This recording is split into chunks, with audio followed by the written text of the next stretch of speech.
যিশু hallelujah amen. Praise the Lord. আমি ঈশ্বরের বাক্য বাইবেল সফনীয় 3:19 পদ থেকে পড়ছি। দেখো, যে সকল লোক তোমাকে দুঃখ দেয়, সেই সময়ে আমি তাহাদের প্রতি যাহা করিবার তাহা করিব, আর আমি খঞ্জাকে পরিত্রাণ করিব ও দুরিকৃতাকে সংগ্রহ করিব, এবং যাহাদের লজ্জা সমস্ত পৃথিবীতে ব্যাপিয়াছে, আমি তাহাদিগকে প্রশংসার ও কীর্তির পাত্র করিব।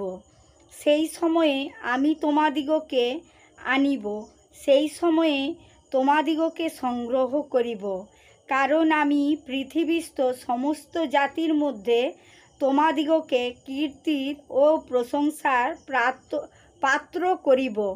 কেননা তখন আমি তোমাদের দৃষ্টিগোচরে তোমাদিগকে বন্দিদশা হইতে ফিরাইয়া আনিব। ইহা সদা প্রভু কহেন। প্রভু তোমার আপন বাক্যকে আশীর্বাদ করো। জয় যিশু, hallelujah amen. Praise the Lord.